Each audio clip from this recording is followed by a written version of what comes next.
Hey guys, Tanika with GC Woodworks back again with another budget-friendly renovation, and today we're going to tackle my bathroom. We're going to keep it under $1,000 and it's going to go from this to this, and I will show you how to do it. Everybody always thinks that you need thousands of dollars to put into a bathroom renovation. If you have it, that's great. If you don't, this is the perfect video for you. I'm going to show you what to keep, what to flip, and what you need to demo and put in new. Let's get started. So all I need today is my personal protection, your mask, your earplugs, and a big old mallet. There's a reason why they say sweat for sweat equity, because these tiles were way harder to take down than I thought. It's all right because it cost me $0. So that's win number one for this bathroom reno. So if you're leaving your bathtub in, you're obviously going to save couple $100. This new bathtub was on sale for $238, so I feel like it's pretty good steal. Want to replace my tub because that was the main focus of why I wanted to reno the whole bathroom. The only thing that scares me about bathtubs is you don't really know what's happening until you tear out the walls. So we took my bathtub out and there was black mold. Thank goodness it was removable. Just wore my dust mask, put it in the bags and took it away.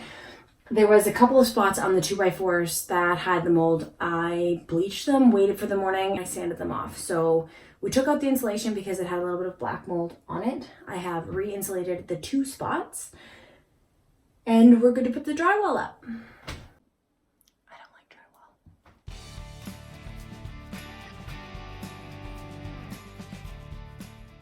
So as you can see, it is the night before I'm tiling. So in order to prep for my tile properly, I'm just going to drywall tape all of my joints and wait for the morning. We're now going to do the floor. I found this super awesome vinyl, no glue, friction fit tiling that I'm assuming, and I'm going to time, I can probably get her done in an hour. 2 things to keep in mind before your floor goes down: clean it and take your toilet off.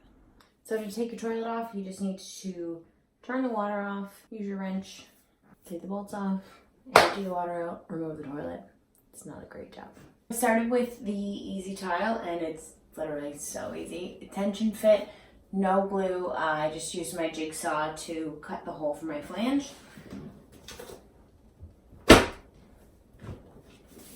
That's it. All right, time to call it quits for tonight. I got the toilet back on. That way if my kids get up to pee in the middle of the night, they're not falling down the drain. I'm gonna finish the rest tomorrow. So I'm gonna fall over. Good night. Best part about this video is the full unstaged reaction of my 5-year-old daughter with how easy the tiles are to put down. Even she knows there should be another way. Seriously, just watch this. I love the bathtub. We just need to clean it out and make little things for the taps. Right, I have the taps. We just have to put them in. Oh, how do we glue that? We just leave it like that. In how? It just stays down. I know. Isn't that cool? So this will move, this stuff? No, it won't move. Look. Is there glue on the bottom? No, it just sticks down. Is there sticky stuff? No, it's just that easy. You just put it all down? You just put it all down.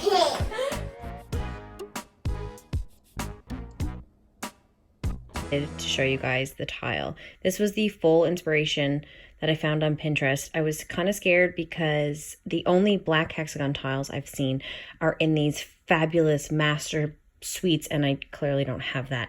So I took a risk and thought it's either going to fail miserably and look terrible, but it actually turned out so good.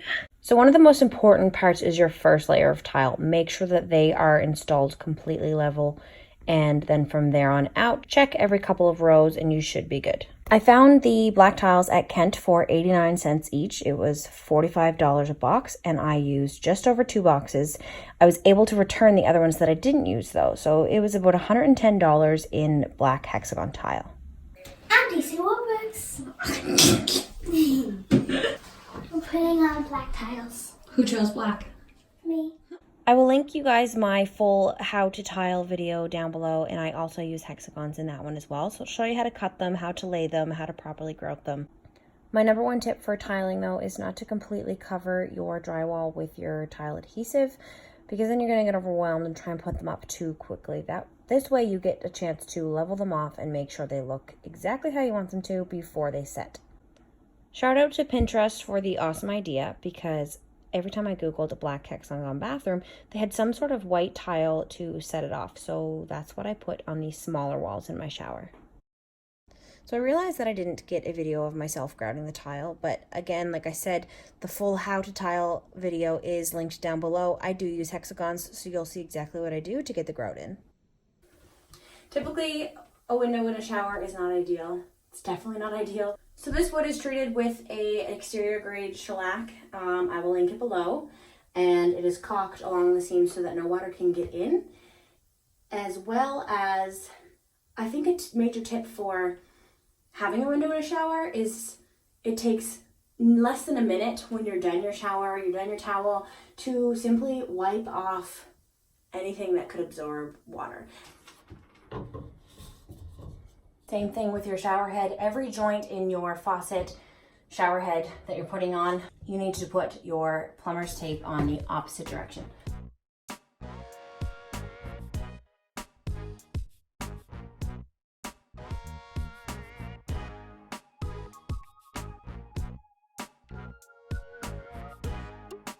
The faucet set was the second most expensive thing next to the bathtub, but I really felt like the black set it off, and that's why I flipped the vanity. You can kind of pick and choose where you spend your money when you're the one doing it.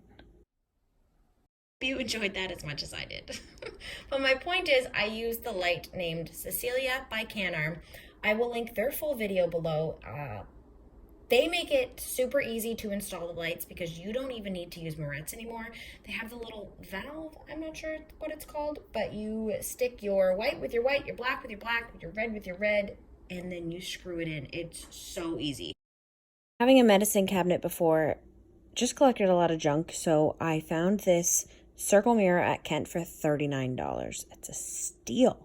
It fit perfectly, and I'm obsessed with it.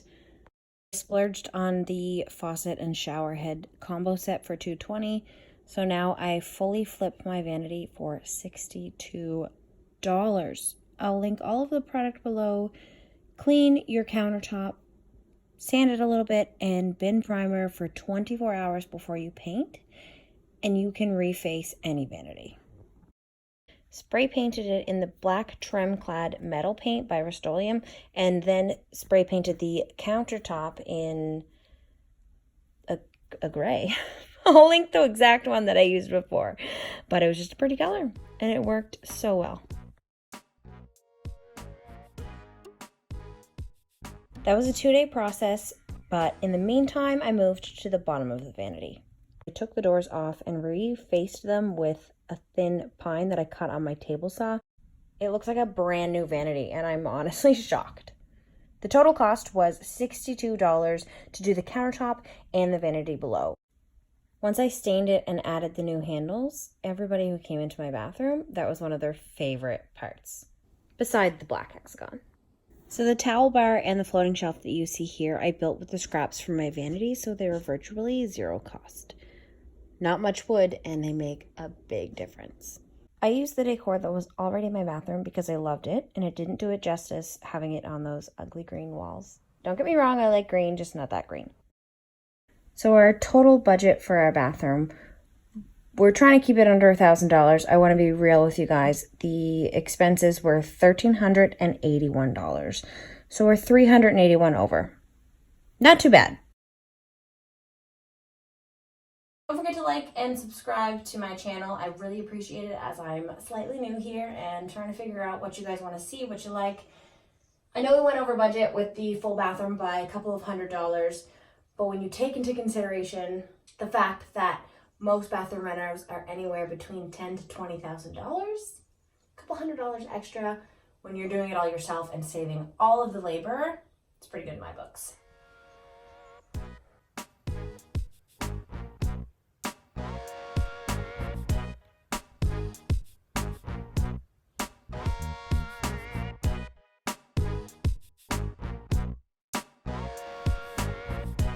open.